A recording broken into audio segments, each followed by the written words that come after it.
Ladies and gentlemen, welcome back to the NFL Quick Talk Podcast. If you have not already subscribed to the channel, we are 8 away from 100. I can count them on my fingers. 8 subscribers away from 100 subscribers. Let's meet that goal and surpass it.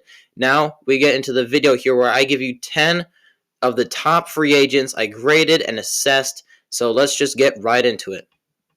First off, we're starting off with the top free agent in this market, this class, Saquon Barkley, signing with the Philadelphia Eagles, 3 years, $37.75 million, $12.6 per year annually. I give this A minus. While Barkley shows the home run ability and elite playmaking ability pretty much every game that you see him, and he always has that run, and he's always that guy when he's on the field, this trade does come with a certain risk. Barkley has had a career of injuries. Let's face it, he's been injured, nicked up at the very least, in every single season that he's been in, plus a recent major injury, that torn ACL, which ruined his 2022 season. So putting this much money on a player with an injury history, there does come risk with that. Nevertheless, he's a top 3 running back when he's 100% and on the field. And when he's on the field, he will be elite for the Philadelphia Eagles. Just a little bit of a risk there with the amount of money that they're putting into that player. Next up, we have probably the most overrated signing that has happened. Kirk Cousins to the Falcons, 4 years, $180 million, $45 per year. I give this trade a B+. This trade will work out in the short term. This signing will work out in the short term. Captain Kirk will be able to distribute the ball effectively, as opposed to Desmond Ridder last year, to all his wonderful playmakers, including Kyle Pitts, Drake London, Darnell Mooney, Tyler Algier, and Bijan Robinson, among others that may come in the draft or in free agency, who knows what. Yet, I am concerned with this signing in the long term, as 4 years is a very substantial amount of years for a quarterback that is already 36 years old, 35 years old, very old as quarterbacks come and go. It's the very exception that quarterbacks play past 36, 37. Excuse me. So I am concerned about him staying through this whole deal.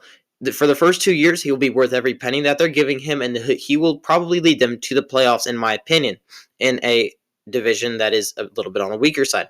Yet, in those last couple years there, will he just... I don't know if his body will hold up for those years. He's taken a ton of sacks. He's been injured, coming off the Achilles. I just have too many doubts that he'll stay through these 4 years and be effective for these 4 years as a Falcon. Though, in the short term, like I said, this will work out perfectly, so I give this a B+. Next up, we have Josh Jacobs going to the Packers on a 4-year deal worth $48 million, $12 per year. A+. I love this. I love what the Packers are doing here. 26-year-old top 3 running back in the prime of his career, no injury history whatsoever, with already an exciting offense, an ascending star at quarterback with Jordan Love, plus a promising O-line and a promising defense to go with. Yeah, unlike Saquon Barkley, no injury history. And all in all, a great pickup, and he will take the Packers offense to a level that Aaron Jones could not. No slight to Aaron Jones, he's still a solid running back, but we're talking about a top 3 running back here in the prime of his career at 26 years old, and he is a threat out of the backfield, not only rushing, but also receiving. He's a great receiving back as well. I just love this. I love everything what they're doing here, and I would be totally willing to spend that money if I was the Packers, and they did. They pulled the trigger. Great on them. Great signing. Next, I have Patrick Queen to the Steelers on a 3-year, $41 million deal, basically $14 million per year in A. Again, another great addition that excites me. The Steelers have been trying to find a certified linebacker ever since 2017 when Ryan Shazier left, and they've tried everything from moving up to number 10 in the draft to get Devin Bush. That didn't work out. To plugging the hole with a C-grade journeyman like Quan Alexander and Cole Holcomb. The Steelers don't need to worry about that anymore. Patrick Queen is a certified star and all-pro this past year with the Ravens. Queen has been one of the best linebackers in the league with 250 combined tackles from 23 and 22 these past 2 years. And the best part of this deal is that the Steelers will be getting Queen in the prime of his career. Queen is currently 24 years old. He's very young for having already played 4 years. And this deal will take him through his age 27 season. And let's be honest here, when linebackers don't last that long in the league anymore.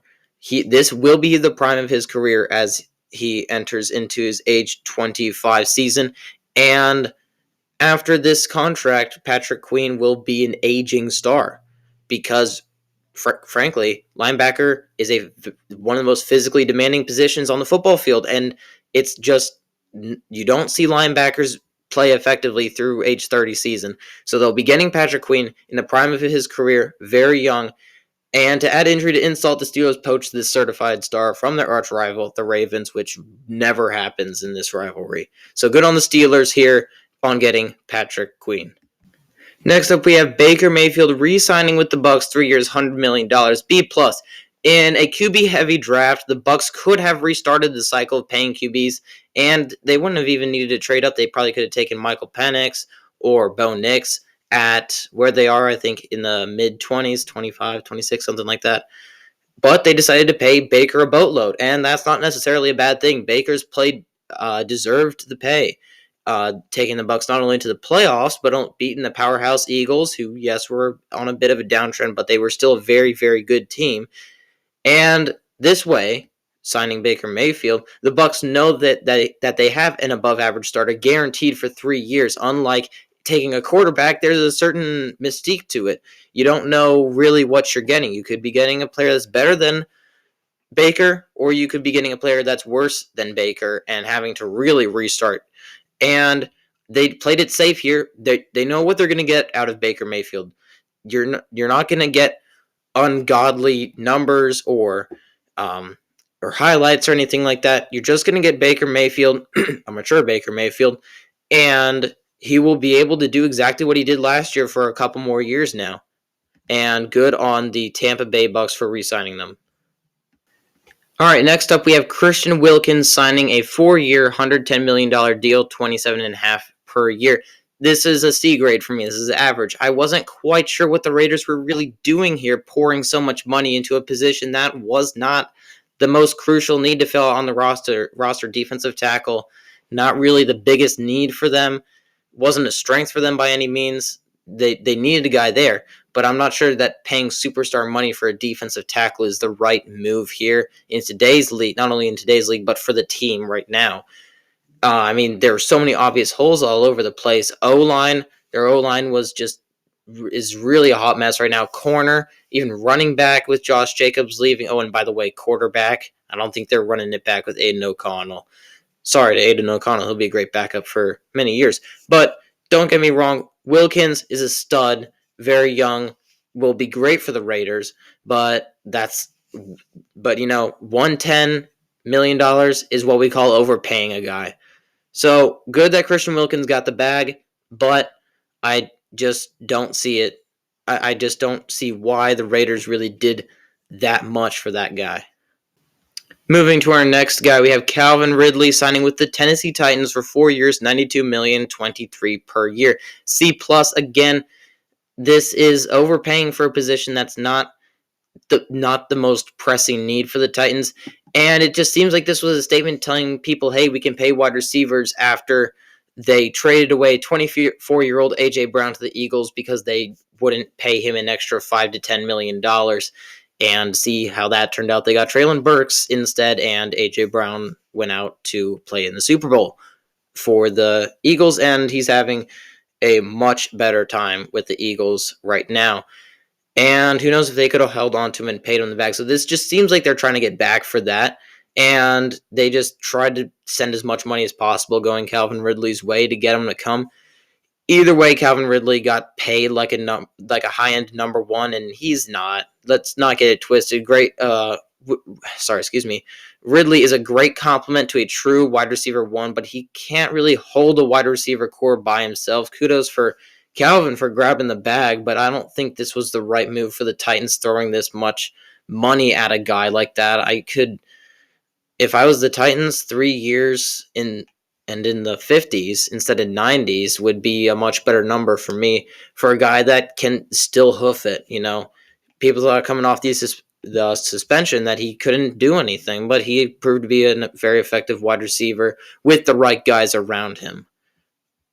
Moving on, Derrick Henry to the Ravens, 2 years, $16 million, 8 per year, A-. This was a pretty safe signing for the Ravens. They didn't throw a whole lot of money at a position of need, and they needed a guy. They lost Gus Edwards and J.K. Dobbins. And J.K. Dobbins is still out on the market, but he is a free agent. And so it was a position of need, and they got a pretty darn good player for not that much money. And they were tied up against the salary cap as well, so they did a very good job of finagling that there. While Henry is aging and moving into his 30s, he has proven that he still has a bit left in the tank before the real regression happens. Trust me, it will. It happens with everyone. My advice to the Ravens is just grab a young stud in the draft to complement Henry, and the running backs, there's not going to be anyone in his first round, 1 or 2 in the second round. You can grab a guy in the 3rd or 4th round that will be an excellent backup, kind of like what Tyjae Spears did in Tennessee last year with Derrick Henry, because Derrick Henry is not going to be taking 20 carries a game. You need a guy that'll help spell him a bit, because Henry obviously not the most endurant. He doesn't have the most endurance that he used to have. But anyway, great signing for the Ravens for their circumstances right now. Danielle Hunter signs with the Houston Texans for 2 years, $49 million, 24.5 per year. This is an A. The Texans had a boatload to spend, and they spent the boatload by acquiring one of the premier pass rushers in the game, Danielle Hunter. Hunter, in my eyes, flew under the radar last year. He was a fabulous player on a floundering Vikings team. So, great addition here for the Texans to pair with a very young, exciting defensive end in Will Anderson Jr., and they're going to be a heck of a squad next year. All right, for our last guy, we have Xavier McKinney signing with the Packers for 4 years, $68 million, 17 per year. I thought this was an A. I thought this was the most underrated move in free agency by far. McKinney is an absolute stud that was hidden under the trash heap that has been the New York Giants these past couple of years. Last year, with a bottom-tier defense, he had the highest marks out of all safeties according to PFF. Of course, PFF isn't gospel, but it gives us keen insight. I don't think that 68 for 4 years is overpaying at all for how good a player he is, and that Packers secondary was just meh last year. Now, McKinney makes that room elite, and hopefully they can grab a player like Kool-Aid McKinstry in the draft where they're at and really make that secondary look like one of the best. So, McKinney, definitely one of the best safeties in the game, and the Packers are just chomping at the bit to get him on the field. Thank you all for tagging along to the end. If you liked the video, comment what your favorite signing was and why. I always like reasons. And all I can say to y'all is subscribe to the channel. Like I said in the beginning, we are 8 away. Count them on your fingers. 8 away from 100 triple digits. Once we get there, we're going to just keep going. Be an OG of the channel. Join, subscribe. I'll see y'all in the next one.